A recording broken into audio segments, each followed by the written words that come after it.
Imagine living in the past, not in today's world where you just get a fine or jail time. Back then, punishment could humiliate you for life, or way worse. Turns out, humans have always had a twisted creativity when it comes to torturing each other. Here are the 7 weirdest punishments in history. 7. The drunkard's cloak. Picture this. It's the 16th century in England or Germany. You are blackout drunk, and the cops nab you, the punishment. Not jail, not a whipping. You gotta wear a cloak made out of an empty beer barrel. Here is how it worked. They take a huge wooden barrel, cut a hole in the top for your head and 2 holes in the sides for your hands. Sometimes they skip the hands. They stuff you inside, so your head and hands stick out while your body looks like a half-hatched chicken.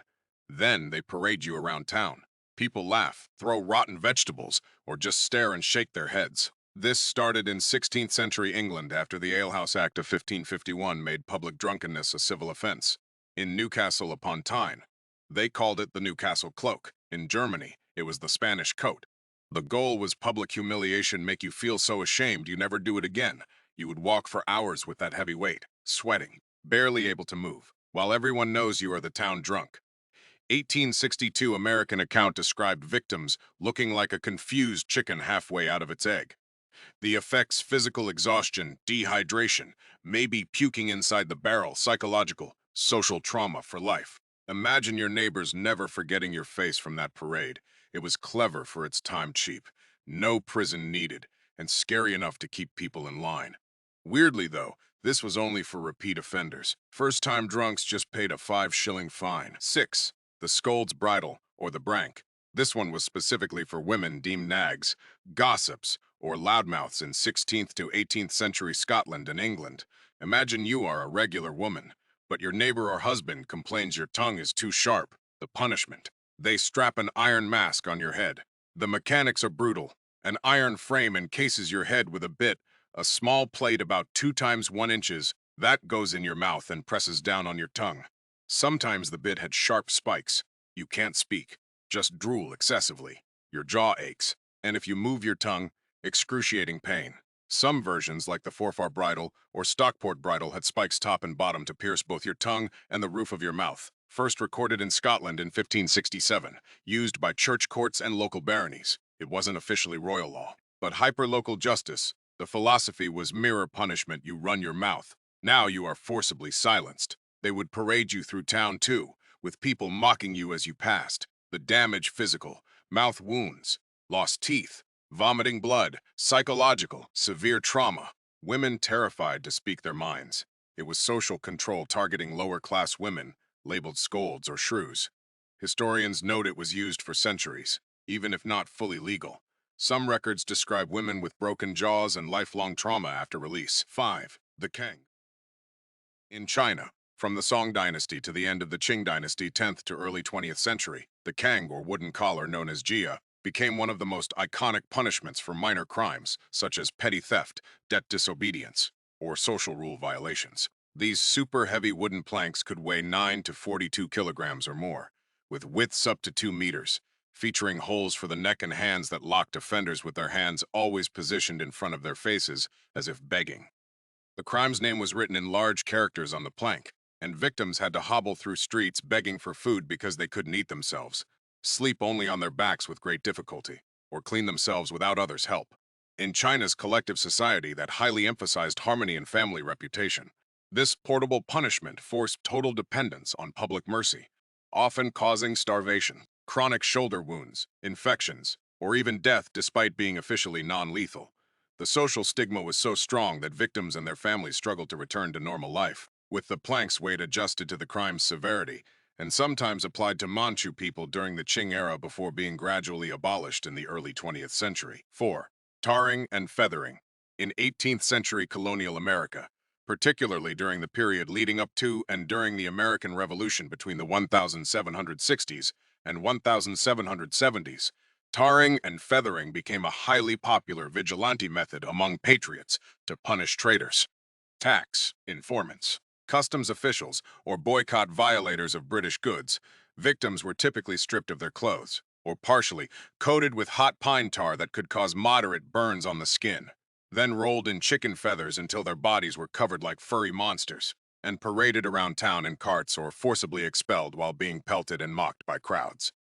This practice, originating from 12th century Europe, exploded with over 70 recorded cases between 1766 and 1776, causing prolonged physical and psychological pain because tar was difficult to completely remove and its marks could last for weeks. Victims appeared simultaneously ridiculous and terrifying, experiencing permanent trauma from shame and social rejection that caused them to lose jobs, friends, and status in their communities.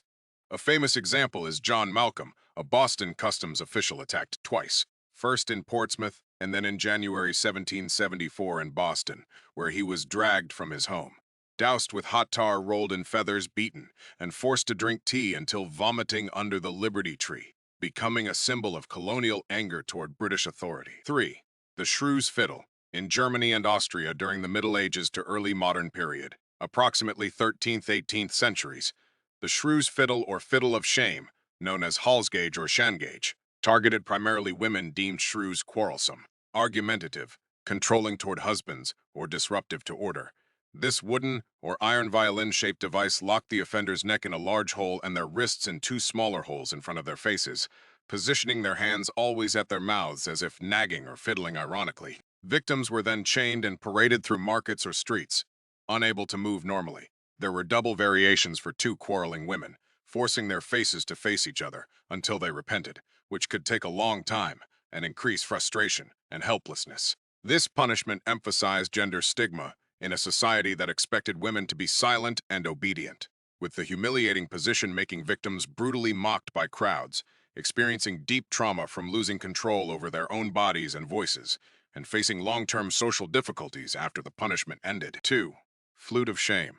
In 14th, 17th century Europe, particularly in German regions like Rothenburg, the flute of shame, Schandflöte, was used to punish bad musicians, singers who disrupted order such as during Mass, or other public nuisances. This giant flute-shaped iron instrument locked the head with a ring, while fingers were locked with screws to the flute's keys, forcing victims into positions as if playing the instrument with twisted fingers if they moved.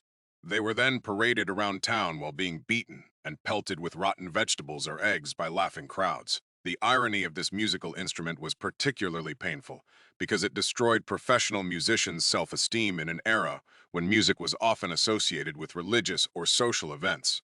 The trauma stemmed from continuous public mockery and the painful, humiliating position, making it difficult for victims to continue their careers or normal lives. Original examples of this device can still be seen at the Medieval Crime Museum in Rothenburg ob der Tauber, serving as tangible proof of how pre-modern societies used ironic humor to intensify humiliation. 1. Rhaphanidosis.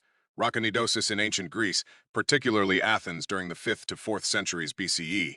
This punishment was reserved for men caught committing adultery or other sexual offenses such as promiscuity and sodomy. Perpetrators were typically captured by jealous husbands or mobs, then completely stripped naked in public places like the agora.